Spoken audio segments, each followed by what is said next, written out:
This episode of the EuroPuck Podcast is brought to you by DraftKings. Now, DraftKings Sportsbook is America's top-rated sportsbook, and the top athletes from the United States are currently over in Tokyo, as well as a lot of the athletes from across the globe. Now, DraftKings has a medal-worthy offer just for you. If you place any pre-event bet of $1 to be eligible to cash $100 in free credits if America wins any medal in that event this year. 100 to 1 odds on an American athlete to stand on the podium and receive gold, silver or bronze this week.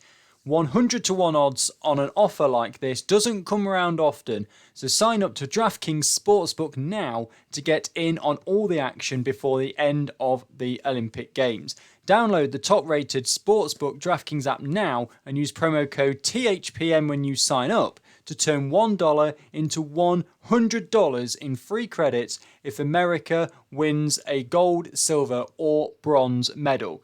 THPN to turn $1 into $100 in free credits for a limited time only at DraftKings Sportsbook. A big thank you to DraftKings for sponsoring this episode.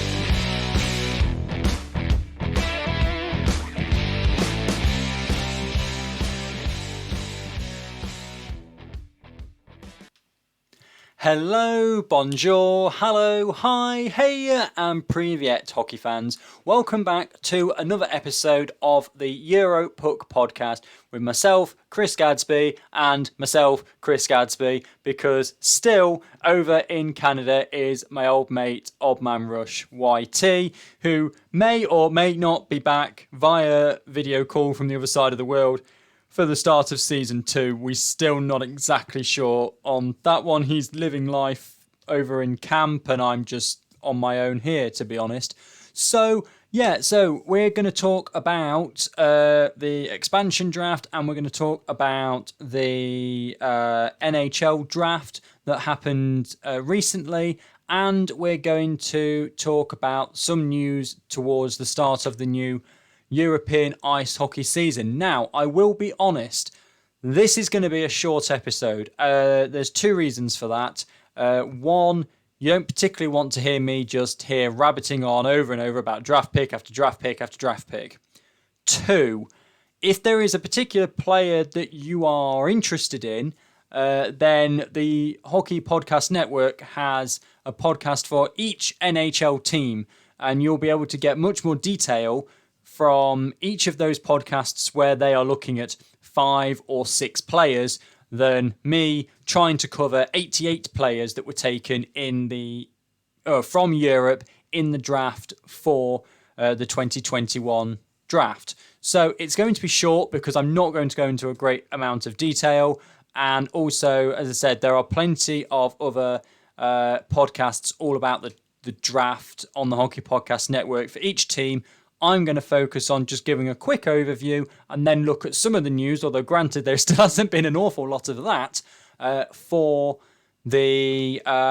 European hockey, because we're getting closer and there's been some stalling starts in Great Britain. There's also been, we're still waiting on Ukraine. So plenty to discuss, but it is going to be a shorter episode. This might only be 20 minutes or so, really, particularly since I'm on my own still because Hayden's gallivanting off in Canada. So yes, on my own, but we will look first of all at the NHL Entry draft. As I said, 88 Europeans taken in the NHL Entry draft this year, so not as many as last year, which was the record up at 93, but there's still also not been a massive drop-off. So, 88 to 93, not too bad. We've had 29 Russians, 23 Swedes who dominated the first round, really, in terms of Europeans going in the draft. 16 from Finland, 8 from the Czech Republic, 4 from Germany, 3 each from Belarus and Switzerland, and then 1 each from Norway, Slovakia and Ukraine to make 88 from Europe. So if we have a look, I'll just go through in a bit of detail the players who went in the first couple of rounds. And again, as I said, if you want more information on those players and a more detailed look at their history, go and check out the podcasts from the teams that they went to on the Hockey Podcast Network. So, it was 6th overall that the first European went this year. Simon Edvinsson from Sweden has gone to the Detroit Red Wings. He was at Frölunda in the SHL. He had a decent, well, I say a decent season. He played 10 games with 1 assist. Spent more time in the second tier where he got 5 assists in 14 games. I think if you're looking at someone like Edvinsson, because he's a defender as well, it's difficult to just go, as I just did there, and I'll hold my hands up to that, go, oh, he didn't play that much, but he only got 1 assist. Why have they done that? And I think particularly if you're looking at like a defensive defenseman or something like that, where you don't get those goals and those assists. So I think try not to judge a book too much by its cover on that one. Then pick number 7, the very next pick, William Eklund from went to the San Jose Sharks. He was playing for Desjardins, which he has been for the last 4 seasons. 23 points in 40 games last season and 2 points in 3 games in the playoffs for William Eklund. And those 2 Swedes were the only European players to go in the top 10 of the draft this year. If we keep going down, at pick number 14 is Isaac Rosen, who's gone to the Buffalo Sabres. He was with Leksands, and then he's gone from Leksands to the Buffalo Sabres at pick 14. And then we have the first Russian, who goes from the Nashville Predators. Now, interestingly here, Fedor Shvevkov has played in or spent last season at HC Lada Togliatti in the VHL. So he hasn't been playing in the KHL last year, but has still gone in the first round to the Nashville Predators. So again, interesting. You would expect a lot of these players, unless you are very high up, first, second, third overall, a lot of these players you expect to start playing in the AHL and the minors. So not necessarily the minors, but the AHL and not in the NHL roster. A couple of Swedes then at 20th and 21st, so straight after Sveshkov. Jesper Wallstedt from Lelea has gone to Minnesota, and Fabian Lysel from Lelea has gone to the Boston Bruins. Then if we keep going down, there's only one more player from Europe that's gone in the first round. That's Oskar Olausson, also from Sweden. He was at HV71 in the SHL, and he has gone to the Colorado Avalanche. So out of the 7 European players to go in the first round, 6 of them are from Sweden. So a strong draft class from Sweden this year.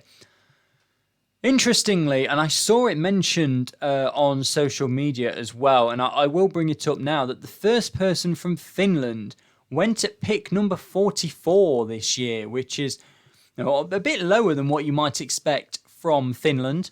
But we will move on to the second round. As I said, I'm not going to go through, I highly doubt I'm going to go through, but I might change my mind, every single European pick that we've had in this draft, because do want to look at the Seattle Kraken as well, because we had 4 Europeans that went to Seattle in the expansion draft. And as I said, there's a little bit of European news that I want to cover as well. And this will be a bit of a shorter episode. It will hopefully be around the half-hour mark. Again, it depends how much I can carry on talking. If we go into round 2, then we open round 2 with a Russian from CSKA Moscow, Prokop Poltapov. My apologies. And that's an interesting one to start round 2. He's a left winger, just under 6 foot as well. And he had a season at Moscow. He only played, they say he's come from CSKA Moscow, which is his parent club. But he only played 1 game for them. He spent time at the MHL, which is the minors there. 52 points in 61 games for Krasnaya Armia Moscow. And then pick 38, Daniel Shaka, also from CSKA Moscow in the KHL. He's gone to the Vegas Golden Knights.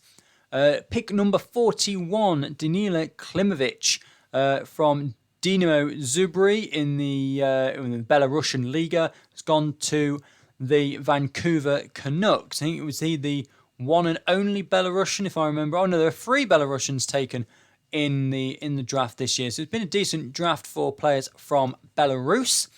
Ilya Fedotov has gone to the Arizona Coyotes from Nizhny Novgorod in the KHL. That's pick 43. William Stromgren from Modo in the Allsvenskan to the Calgary Flames, 45. Samu Tumala, the right winger, at pick 46, has gone from Karpat in the Liga to the Philadelphia Flyers. Artem Grushnikov from Russia has gone from the Hamilton Bulldogs in the OHL to the Dallas Stars at pick number 48. Pick number 50, Nikita Chibrikov, has gone from SK St. Petersburg to the Winnipeg Jets. We tend to see a lot more of these Russian and Scandinavian players going in the second round. There's a lot more in this second round than there were in the first round. So I'm reading quite a few more out here. So we've got picks at 51, which is Ville Kuvanen from Finland, who's gone from the under-20 team at Karpat to the Carolina Hurricanes. At pick 52, we've got Atu Ratti from Finland, who's gone from Karpat's first team to the New York Islanders. And then at pick 53, we've got Alexander Kisikov from Dynamo Moscow, but the junior side in Dynamo Moscow, the MHL side, and he's gone to the Buffalo Sabres. And then Samuel Helenius from JYP in the Liga has gone to the Los Angeles Kings, 59th overall. First Swiss player drafted, Janis Jerome Moser from Switzerland, has gone from EHCBL in the National League at pick 60. So again, a low pick from Switzerland.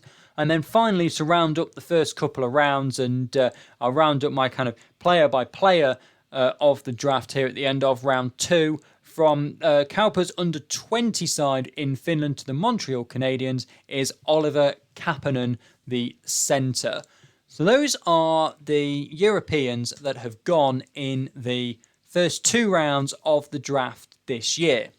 Now, let's take a look at the Seattle expansion draft and have a look at the players who went in that and from their nationalities. I'm just got to bring it up because it doesn't seem to want to, it's not going to tell me. Okay, so we've got from, I'll bring it up on our Twitter because I posted about this on our Twitter and for some reason it's not coming up on my on the internet for me, so I'll just bring it up on our Twitter.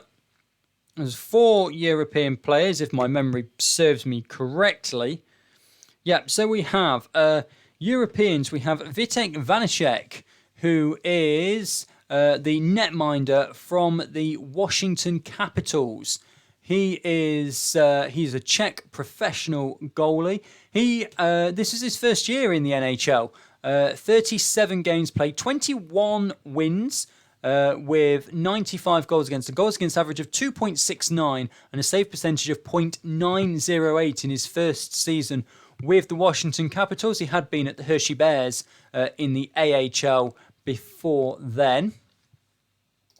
After Vanek is Adam Larsson, who has the defenseman come from the Edmonton Oilers, the Swedish defenseman. He's obviously had a long career in the NHL. First made an NHL roster in 2011, 2012. the New Jersey Devils, 18 points from 65 games there. And then he played for New Jersey up until the start of the 2016-17 season when he got traded to the Edmonton Oilers. He's had the last 5 years there where he's been putting up decent numbers for a defenseman. And we'll see how he does over in Seattle. Also got Jonas Donskoy. And Jonas Donskoy has come from the Colorado Avalanche, the Finnish ice hockey forward, the right winger, who had a long time with Karpat, went through the juniors at Karpat and stayed there in the Liga until the 2015-16 season when San Jose signed him. And he's been doing well. He's had 36 points in 76, 17 in 61, 32 in 66, 37 in 80, 33 in 65 and 31 in 51. Those last 2 seasons coming for the Colorado Avalanche. So again, a strong player that Seattle has picked up there with 186 points in 399 games in the NHL. So only just under a point per game. So a solid player that they've got there for him as well, and came third with Finland in the Under-18 Junior World Championships back when he was eligible for that. The final European is another right winger, and that has come from Kalle Jamrock. Kalle Jamrock, a Swedish professional ice hockey player who's now playing for Seattle, has played his entire NHL career with the Nashville Predators. 2013-14 he started off there in Nashville, and he's been putting up steady figures as well. 28 points from 49 games last season for Nashville. In a shortened season, if you extend that up to 82, it's been a good few years since he's played a full season, but it's hopefully for Seattle's sake anyway, another strong player. Looking at the entire Seattle roster, and I've seen a few people commenting this as well, seems to be a really quite strong roster. We look at some of the players that are in there that aren't European. Jared McCann, who Toronto then signed and Seattle took, which worked quite well for Toronto. You've got Quinville from the Chicago Blackhawks. Mark Giordano from the Calgary Flames, I think is probably like the biggest pickup that there is in there. Jordan Eberle as well from the New York Islanders. Plenty of strong players that hopefully will stand Seattle in good stead in the coming years. But that is 17 or so minutes into this episode of the European podcast, EuroPuck Podcast.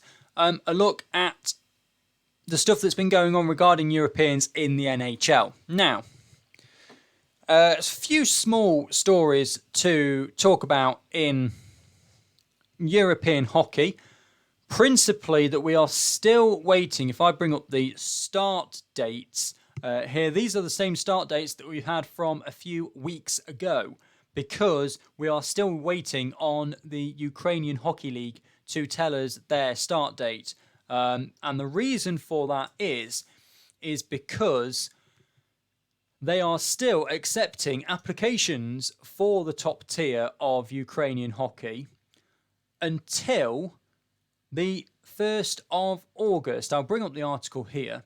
But they're still accepting applications for the top tier until the 1st of August, which is this Sunday. And yeah, it's so until we know how many teams are going to be in the Ukrainian Hockey League, they've not really come up with a schedule or anything like that.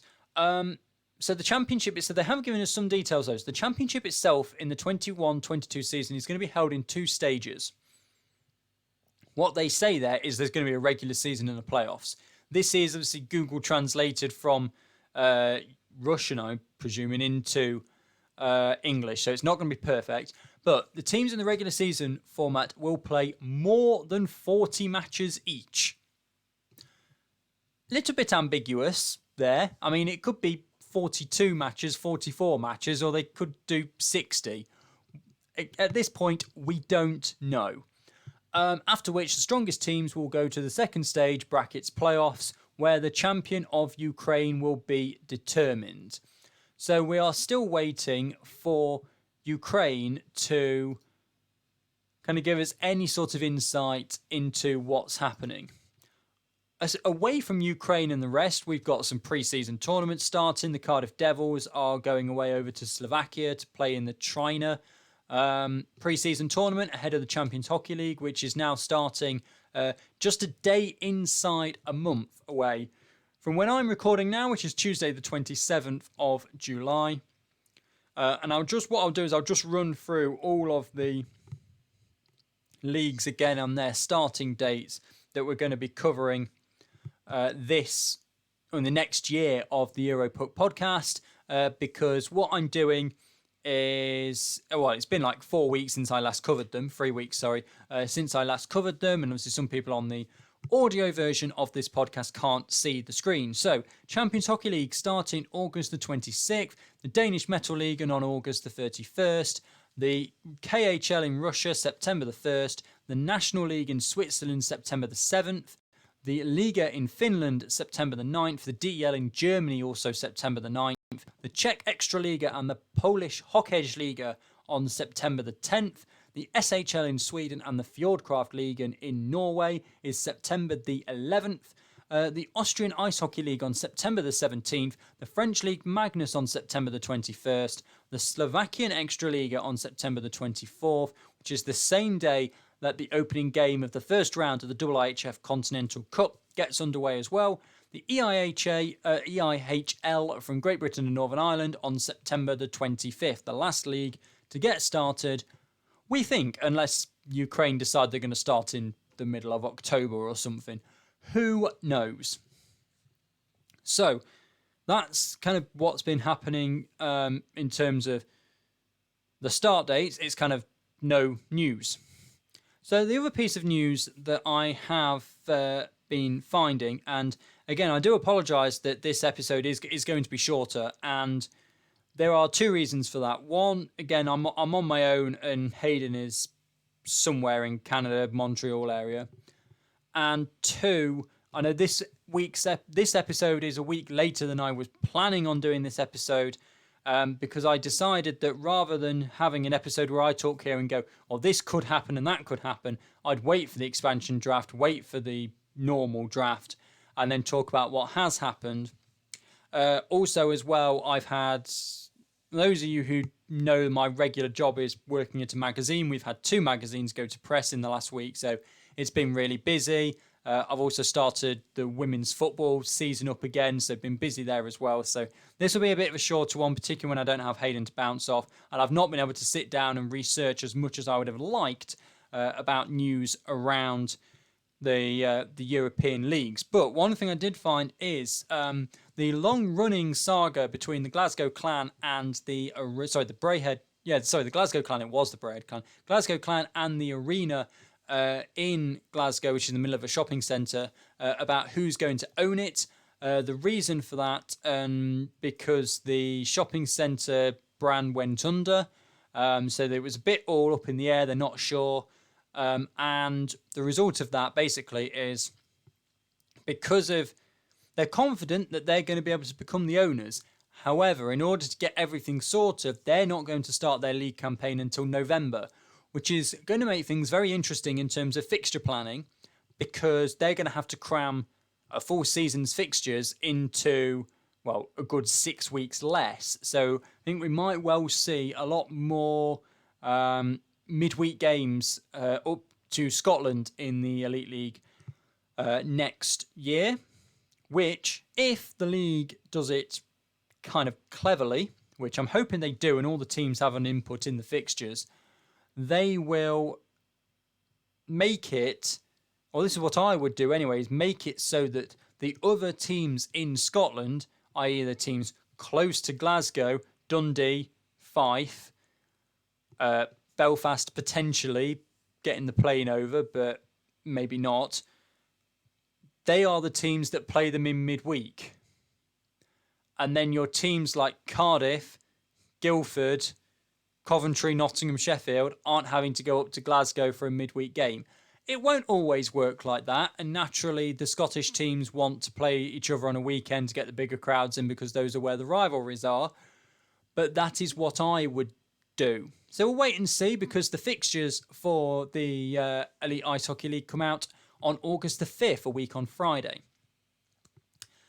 And the other thing is regarding the Glasgow Clan, because of the delay to the start of their season, they've pulled out of the Challenge Cup for next season in the British Ice Hockey League. So we'll only have the 9 teams in the Challenge Cup. What format will they choose for that? Maybe they'll do 3 groups of 3 and everybody plays 4 games. And then the top 2 and 2 best losers go through to the quarterfinals, because you only actually need to lose 1 team to make a quarterfinals. Or do you go best team and best runner-up and go straight from a group stage to a semi-final?